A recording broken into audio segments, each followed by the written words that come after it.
So last year, February, a child from Saldanha Bay in the Western Cape in South Africa went missing. Community members went all out in search for her.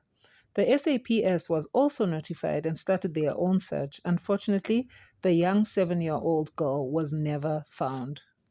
Now, on further investigations, the mother, who goes by the name Kelly, the mother's boyfriend, who goes by the name Buta, and two friends, Lorenza and Stefano, were arrested in suspicion that they had a hand in selling the young girl that goes by the name of Jocelyn.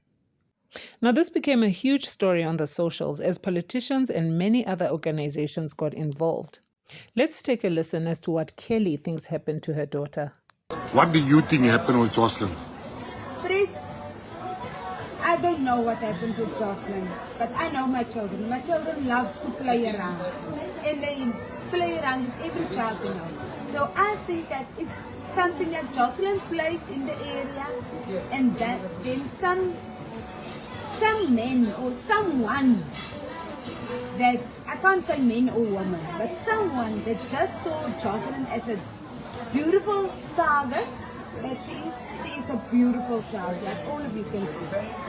A beautiful target, and you know, human abduction, you know, human trafficking, and I must say, for me it feels like there's been human trafficking involved, something like that. Now, this story attracted a lot of attention, especially because of the mother's negligence. At some point, though, it was thought that the mother's boyfriend possibly hurt this young girl physically or even raped her and had to get rid of her. So Lorenzo, who was also arrested with Buta, Stefano, and Kelly, was later released and turned into state witness. She, like the others, was very close to Kelly and Buta. All in all, this was a group of friends and neighbors that lived for substances, tick to be exact.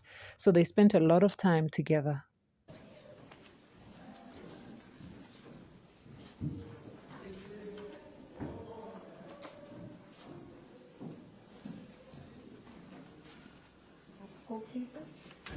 This is case number 8. As the court pleases, Your Worship, this matter is on the roll today for the purpose of investigation. I can confirm today that this matter will be transferred in terms of Section 75 of the Criminal Procedure Act to the High Court for a pre-trial conference on the 31st of January 2025. That is in respect of accused numbers 1, 2, and 3. In respect of accused number 4, the state withdraws charges.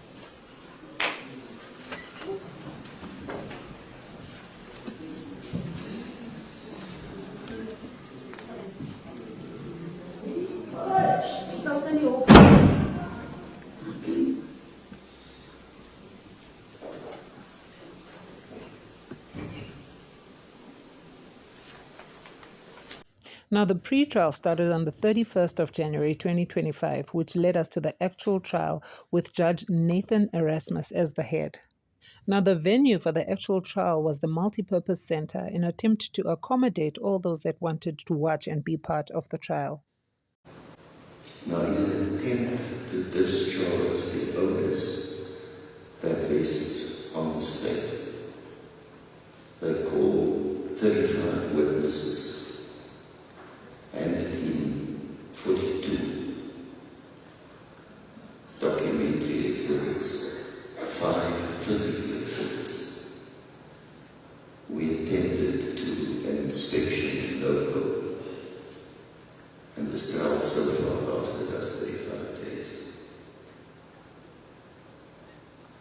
I did not count the hours, but it was many.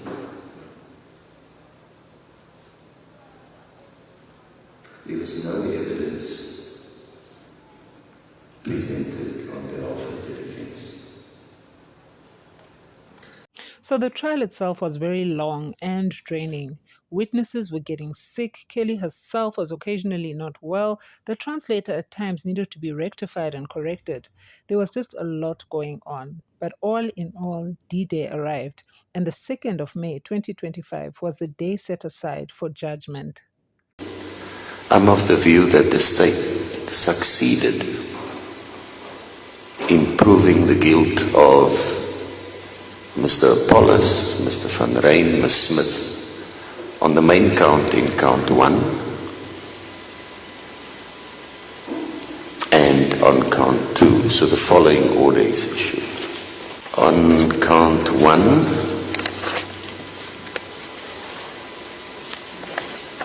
you are guilty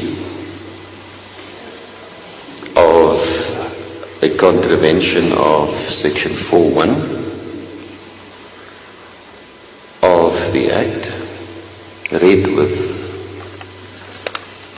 the other legislation on trafficking in persons in relation to Jocelyn Smith. On count 2, you are also convicted of kidnapping in relation to that.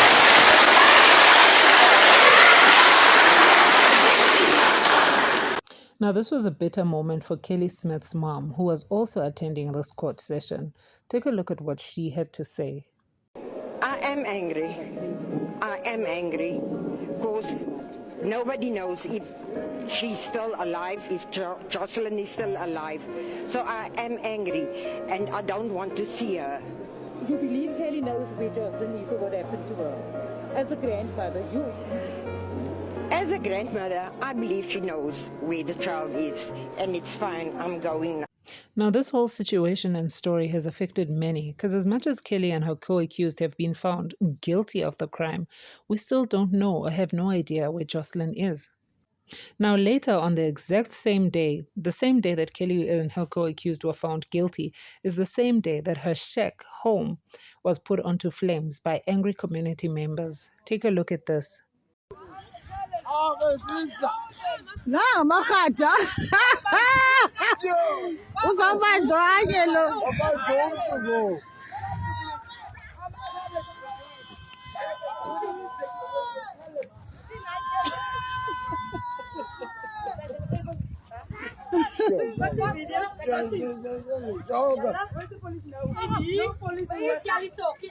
So may this serve as a lesson to others that may feel a need to settle their debt, feed their habits, or anything of that nature, to never even think of selling their children. Children cannot be sold. At this point, all I have to say is that I pray for this baby girl, young baby Jocelyn. I pray that she's with a family that absolutely loves her, a family that can show her love and raise her well. I'm also glad that Kelly has no access to her other kids, because it's been reported that her plan was to sell all her kids. What's your take, South Africa? Let's chat.